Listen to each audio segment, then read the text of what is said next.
La sous-région connaît un boom économique extraordinaire. Et évidemment, cela ne suffit pas. Il faut descendre vis-à-vis des populations. L'avantage avec les CCT, ils laissent les collectivités prendre leur destin en main. C'est là où le CCT devient intéressant. Dans notre espace, on peut faire un bilan positif. Le CCT est en train de faire de grandes enjambées. Moi, je pense que le bilan du CCT parle de lui-même. Le CCT UEMOA est lancé de façon irréversible.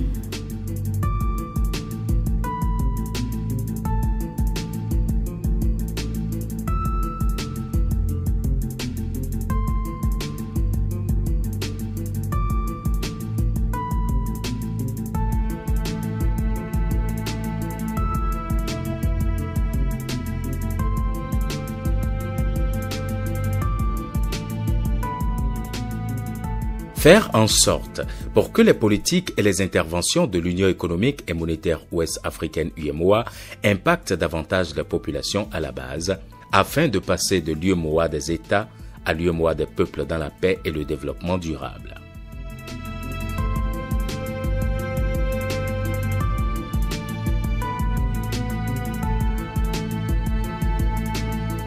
C'est pour atteindre cet objectif et anticiper sur le rôle des collectivités territoriales dans le développement durable des pays membres que les chefs d'État et de gouvernement des 8 pays de l'UEMOA ont décidé de manière visionnaire de la création du Conseil des collectivités territoriales CCT, organe consultatif de l'Union économique et monétaire de l'Afrique de l'Ouest.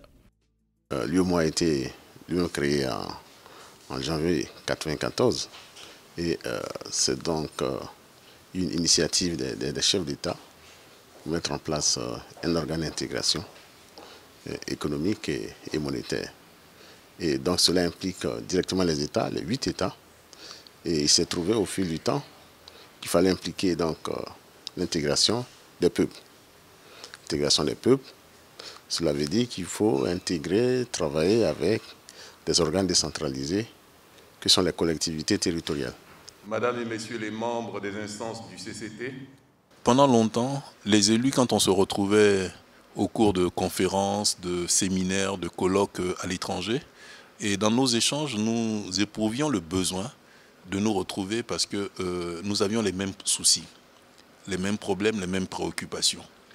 Et on se disait qu'on était peut-être utile à notre pays, mais on n'était pas suffisamment utile à notre région. Donc il était important de mutualiser nos efforts. Et c'est ce cri de cœur qui a été entendu par nos responsables, nos chefs d'État et de gouvernement. Ainsi, le 30 mai 2011 à Lomé, la capitale du Togo, les plus hauts dirigeants de l'UEMOA, les chefs d'État et de gouvernement, ont adopté l'acte additionnel portant création du Conseil des collectivités territoriales de l'UEMOA. Une décision de haute portée qui fait de l'UEMOA l'un des tout premiers modèles d'organisation intergouvernementale doté d'un organe regroupant les élus locaux des pays membres. La création du CCT apporte la preuve que les chefs d'État sont conscients de ce qu'est pour une démocratie une vraie. Il faut qu'à la base, nous puissions faire l'expérience de la décentralisation. La décentralisation qui est la forme la meilleure de la démocratie qu'on vit à la base. Donc cette volonté des chefs de l'État de créer le CCT UEMOA rassure les élus et apporte la preuve que le soutien des chefs d'État ne nous fera pas défaut et aussi que les chefs d'État ont pris conscience de ce qu'une bonne décentralisation travaille à un développement harmonieux dans tout pays. Le CCT comprend un bureau qui lui-même est dirigé par un président et assisté par 2 vice-présidents, avec un secrétariat permanent. Et ils sont donc élus pour 2 années. C'est-à-dire que les représentants des États siègent dans ce conseil pour 2 ans, renouvelables. Et naturellement, avec 8 États, il a été décidé qu'il est 6 par État. Donc 6 fois 48. Donc ils sont 48 membres qui sont renouvelés tous les 2 ans. Ce coup d'essai de l'UEMOA va très vite devenir un coup de maître grâce à la qualité du leadership du premier président du Conseil des collectivités territoriales de l'UEMOA, dont le bureau a bénéficié d'un appui sans faille et du soutien total du président de la commission de l'UEMOA, son Excellence M. Abdallah Boureima, du commissaire en charge de l'aménagement de l'espace communautaire et de tous les cadres de la commission de l'UEMOA, notamment ceux de la direction de l'aménagement du territoire.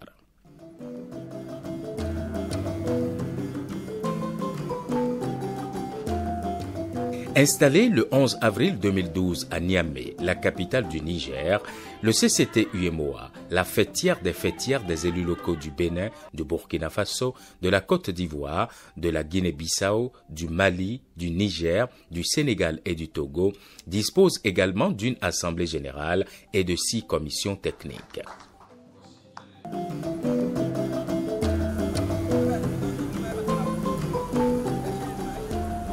La mission du CCT-UEMOA, qui est de donner un ancrage territorial aux actions de l'Union, est déterminante pour la réalisation de l'UEMOA des peuples. L'objet du CCT, qui est un organe consultatif, c'est de faire en sorte que l'intégration implique les populations, les États, à travers les collectivités territoriales. Et aussi former ces collectivités et renforcer les capacités pour qu'elles deviennent des acteurs majeurs dans toutes les activités, les actions d'intégration. Il est vrai que les États travaillent dans ce sens, mais les États seuls ne suffisent pas. Il faut impliquer les populations et il faut impliquer ces acteurs majeurs du développement, de l'intégration et de la cohésion que sont les collectivités territoriales. C'était de donner nos avis sur tout ce qui pouvait impacter la vie de nos populations. Vous savez que l'UEMOA a été créé dans un souci d'intégration des États. Mais nous avons dit qu'il fallait aller au-delà de l'intégration des États, qu'il fallait avoir l'intégration des peuples. Si vous prenez le cas de la Côte d'Ivoire, du Mali, du Burkina, à la frontière, ce sont les mêmes peuples. C'est le peuple Sénoufo, par exemple. Et il était important que ces peuples qui ont la même culture, qui ont les mêmes valeurs, puissent se retrouver au-delà des frontières. C'est donc tout naturellement que le premier chantier de la feuille de route du Conseil des collectivités territoriales de l'UEMOA a été la coopération transfrontalière. On sait qu'il y a des coopérations qui se font au niveau des États, mais il fallait une coopération au niveau des collectivités, mais de part et d'autre de nos frontières, d'où la coopération transfrontalière. Ce programme, n'est-ce pas, vise à faire en sorte que au niveau des frontières, on puisse développer des activités génératrices de revenus, mais aussi des activités de cohésion sociale, auxquelles il faut rajouter des activités qui renforcent la proximité, qui renforcent les relations entre les populations qui vivent aux frontières. Le PCTL, c'est 48 projets prioritaires sur 7 espaces transfrontaliers, notamment le schéma d'aménagement transfrontalier intégré IR-Sahel, la ville de Terra au Niger, le Sati Sikasso Korogo Bobo Dioulasso Escabo, donc sur les pays Mali, Côte d'Ivoire, Burkina Faso, le haut bassin de la rivière Kobada-Kobafini entre le Mali et le Burkina, le désenclavement du centre de santé de Wagnan ou Arokui, Mali, Burkina, l'armature commerciale de l'espace Ganda entre le Niger et le Bénin. Et tout cela pour un financement global estimé à 85 milliards 842 145 000 francs CFA. L'objectif global, c'est améliorer les conditions de vie économique et sociale des populations ouest-africaines dans les espaces régionaux harmonisés et plus ouverts par la promotion de la coopération transfrontalière. Les objectifs spécifiques qui sont au nombre de 3 au niveau réalisation, c'est amener les collectivités territoriales dans la bande transfrontalière à développer des projets de développement transfrontalier. Le deuxième objectif au niveau politique, c'est d'amener les États et les institutions à intégrer la coopération transfrontalière dans leurs politiques de développement. Et le troisième, c'est au niveau organisationnel. Le CCT a rempli ses missions d'animation et de plaidoyer en faveur de la coopération transfrontalière locale. Les enjeux de la coopération transfrontalière, le premier enjeu, je dirais d'abord, c'est le même peuple qui a été partagé par une frontière. Vous voyez, je dirais les mêmes familles. Donc le premier enjeu, c'est d'amener les populations à comprendre, c'est vrai, la frontière existe, mais qu'en réalité, c'est le même peuple et que la collaboration, la cohésion sociale devrait en tout cas pouvoir exister au niveau de cette communauté, de ces peuples. Suite aux recommandations du CCT, nous avons décidé de mettre en place un SATI au niveau du fleuve Sénégal, comprenant 5 pays qui font le pourtour du fleuve Sénégal. Nous avons adjoint la Guinée-Bissau, n'étant pas forcément, n'est-ce pas, frontière au fleuve Sénégal. Nous avons également un autre, le dernier que nous avons mis en place à travers le corridor Abidjan-Lagos. Et l'année prochaine, nous allons faire le bassin du fleuve du Niger. Et ainsi, nous allons couvrir l'ensemble des 8 États de l'UEMOA. L'approche du CCT-UEMOA à travers le PCTL est à la fois participative et ascendante. Dans chacun des espaces de coopération transfrontalière, les choix des projets et des infrastructures à réaliser sont faits par les populations, coordonnés par les élus locaux. Et c'est ce que la phase d'élaboration déjà du SATI nous a permis de faire, de mieux mesurer, de mieux connaître notre espace. Et par la suite de cela, l'élaboration du SATI nous a permis d'avoir une vision très claire de ce que nous avons comme opportunité de développement au niveau de notre espace. Et aussi, après l'élaboration du SATI, nous avons procédé à l'identification de projets prioritaires. Et de la grande liste des projets prioritaires, nous avons retenu 18 projets, comme nous avait dit, projets urgents. Et nous travaillons à mobiliser les ressources autour de ces projets. Et nous sommes confiants qu'avec la mise en œuvre graduelle de ces projets, avec l'appui des différents partenaires, nous pourrons vraiment faire face aux défis auxquels nous faisons face dans la zone là-bas. Nous avons un défi sécuritaire, mais nous lions intimement ce défi aux questions de développement. Si nous arrivons à créer un meilleur espace économique où les populations se sentent plus à l'aise de vivre, ne sont pas obligés d'aller chercher mieux ailleurs, nous sommes convaincus que cela va aussi avoir un impact sur la sécurité au niveau de l'espace.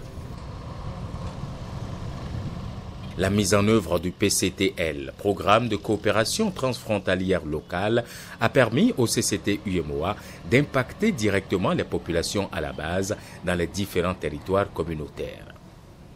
Nous sommes là pour le lancement officiel des travaux de réhabilitation et d'extension du petit et du grand marché de cette ville.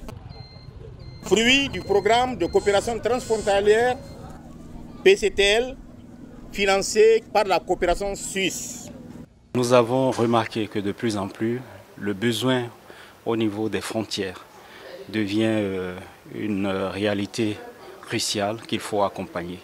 Le CCT-UEMOA est un organisme au sein donc de l'institution UEMOA qui fait la promotion de la décentralisation, donc défend l'intérêt donc des collectivités territoriales.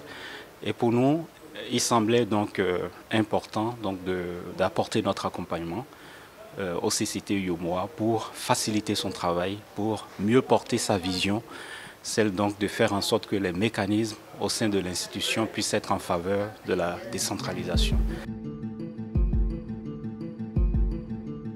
Des chantiers d'adduction d'eau potable, de construction de pistes rurales, d'équipements économiques et de marchés ont été lancés au grand bonheur des citoyens de l'Union. Toujours dans le but d'impacter les territoires de l'Union, le CCT ne cesse d'innover. Du 10 au 14 décembre 2018, à l'hôtel Le Vaisseau à Abidjan, le Conseil des collectivités territoriales de l'UEMOA, en prélude à son assemblée générale annuelle, a organisé une session coaching à l'intention des élus locaux et des cadres des administrations locales des 8 pays. L'objectif visé est de renforcer les capacités des participants en matière de montage des projets, de mobilisation des ressources financières additionnelles et de promotion du partenariat public-privé au sein des collectivités territoriales.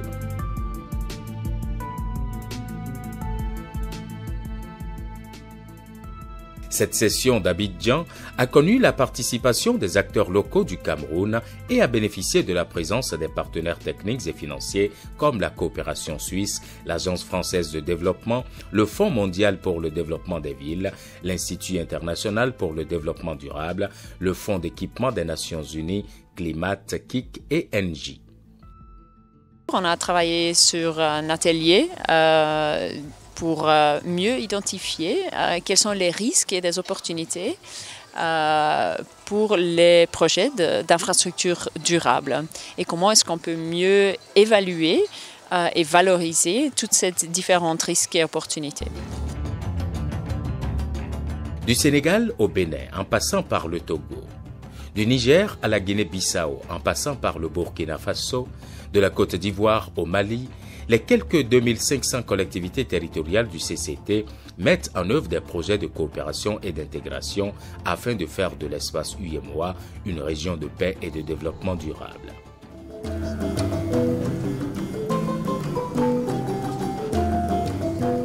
En plus de la coopération transfrontalière locale, le Conseil des collectivités territoriales de l'UEMOA a également ouvert un grand chantier de décentralisation financière. La décentralisation financière, thème principal au centre de nos présentes assises, est au cœur de la problématique de la réforme de l'État telle qu'engagée par nos pays dans la perspective de la promotion conjointe de la démocratisation et de la décentralisation amorcée au tournant des années 90.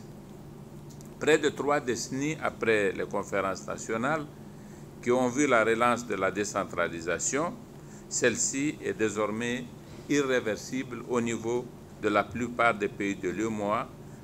L'enjeu reste assurément de passer à une étape supérieure, à savoir celle qui consiste à assurer leur viabilité et leur capacité financière à travers un transfert réel et conséquent des ressources et compétences. La plupart de nos États ont adopté la politique de décentralisation, ont transféré un certain nombre de compétences, mais cela s'est fait sans accompagnement.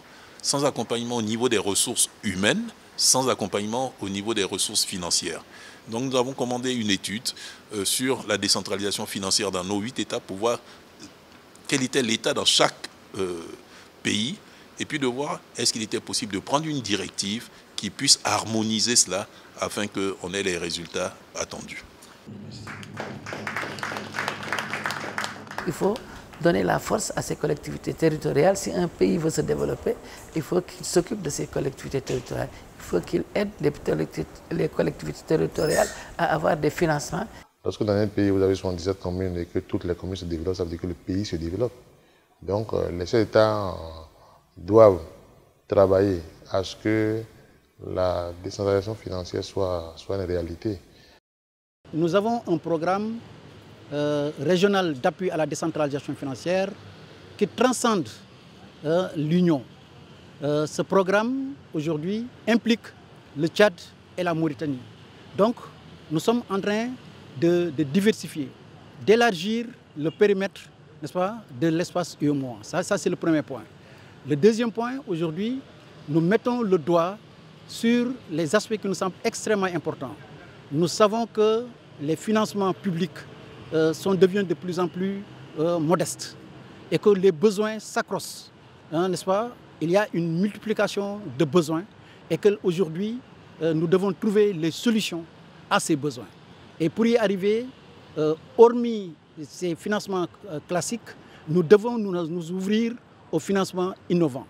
C'est la raison pour laquelle nous travaillons aujourd'hui pour la mise en place, n'est-ce pas, d'un cadre qui ferait de telle sorte que tous les guichets de financement, n'est-ce pas, additionnels n'échappent au CCT. Au niveau de l'UEMOA aujourd'hui, avec mon collègue du département économique, et nous avons de politique économique, nous avons mis en place une directive qui vise à mettre en place une nomenclature budgétaire, des procédures budgétaires de gestion des collectivités territoriales pour que ces activités soient retracées dans les opérations financières de l'État. Ce qu'on appelle le tableau des opérations financières de l'État, en abréviation le TOF. Cette directive a été mise en place et Nous avons donc invité à ce que les États les transposent dans leur réglementation financière. La deuxième directive qui est en cours de préparation est celle visant à transférer vers les collectivités, n'est-ce pas, territoriales, des ressources importantes publiques à hauteur de 20%. La moyenne aujourd'hui est inférieure à 5%. Ça veut dire que pour qu'il y ait plus de visibilité, il faut que les États puissent transférer au niveau des ressources publiques des moyens qui permettent à ces collectivités de bien fonctionner, mais aussi, pourquoi pas, d'initier des programmes de développement.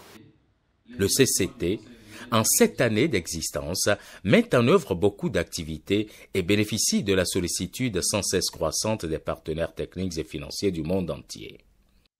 Depuis la création du Conseil des collectivités territoriales de l'espace UEMOA, nous sommes accompagnés par des partenaires au développement qui ont cru très tôt au pouvoir de cette nouvelle fêtière, de cette nouvelle structure. Nous sommes accompagnés par la coopération française depuis le début, la coopération belge, la coopération suisse, la coopération allemande qui commence maintenant. Et tout cela est important. Et c'est ce qui permet au CCT, qui était déjà au départ un organe consultatif, de devenir opérationnel sur certains dossiers. Et en cela, il faut saluer la compréhension et l'ouverture d'esprit des dirigeants de l'Union, de la Commission, qui ont accepté que sur le programme de coopération transfrontalière, le CCT soit le maître d'ouvrage.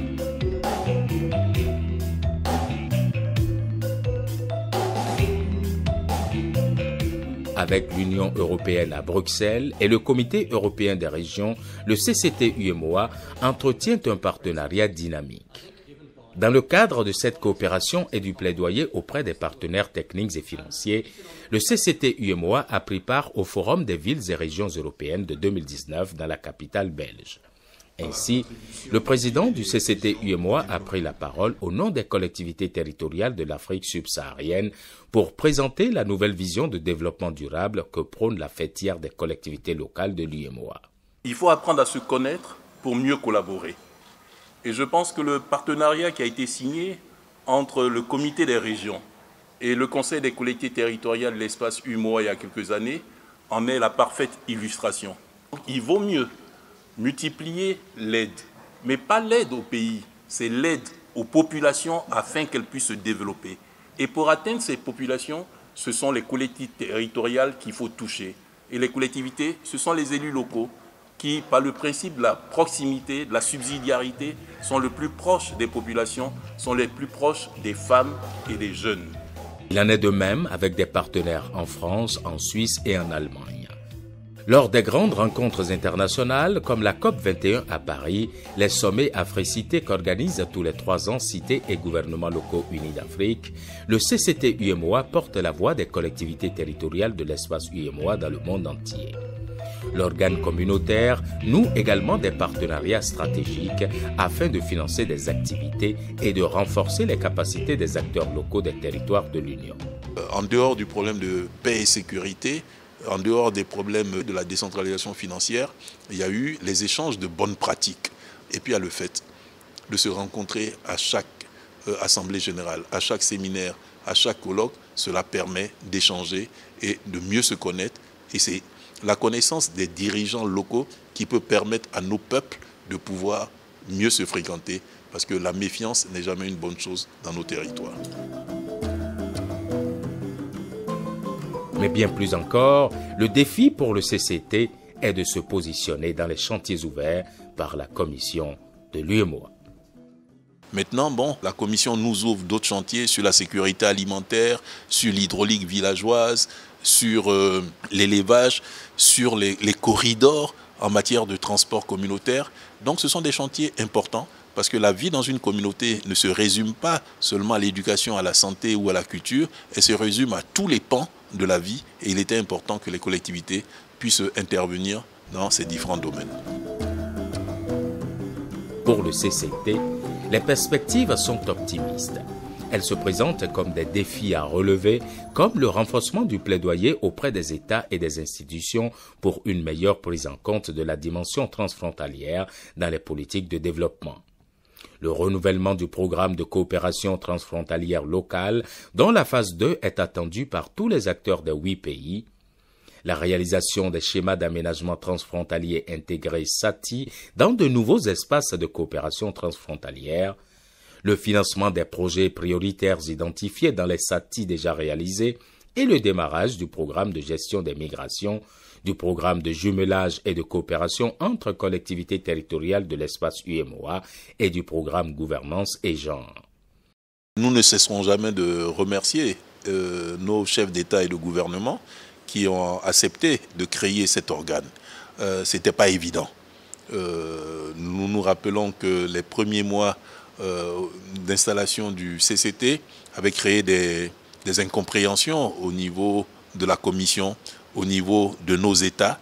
Mais aujourd'hui, les choses sont rentrées dans l'ordre parce qu'on a su faire la part des choses. Il y a ce qui revient à l'État, il y a ce qui revient aux collectivités, il y a ce qui revient aux populations. Donc c'est un partage de rôle qui profite au finish aux populations. Et le rôle d'un pouvoir central, c'est de déléguer, c'est de transférer ce qui ne peut pas se faire au niveau national, de le faire au niveau local. Donc nous sommes heureux que cela ait été fait en Afrique de l'Ouest. Nos frères et sœurs de l'Afrique de l'Est sont venus déjà, ont effectué une mission et espèrent faire la même chose. À l'Assemblée générale d'Abidjan, nous avons eu une délégation du Cameroun. Nous voulions nous inspirer de ce qui se fait en matière de financement des collectivités. Ils ont le FECOM, qui est un instrument qui marche bien. Mais eux également souhaitent qu'en Afrique centrale, au niveau de la CEMAC, il y ait une structure comme le CCT. Nous étions à Marrakech, où nous avons rencontré nos collègues marocains qui souhaitent qu'au niveau du Maghreb, il y ait une telle association. Je sais que nos amis de l'Afrique du Sud sont intéressés. Donc c'est pour vous dire que nos chefs d'État de l'Afrique de l'Ouest ont eu le nœud creux en créant cette structure qui aujourd'hui fait école. Et nous espérons que les 5 régions du continent pourront suivre l'exemple. Et cela nous permettra au niveau de l'Union africaine de faire avancer la charte de la décentralisation. Il faudrait que demain, on ne pense plus ivoirien, sénégalais, béninois, togolais ou burkinabé, qu'on pense africain. Et c'est ce qui va amener l'Afrique au développement.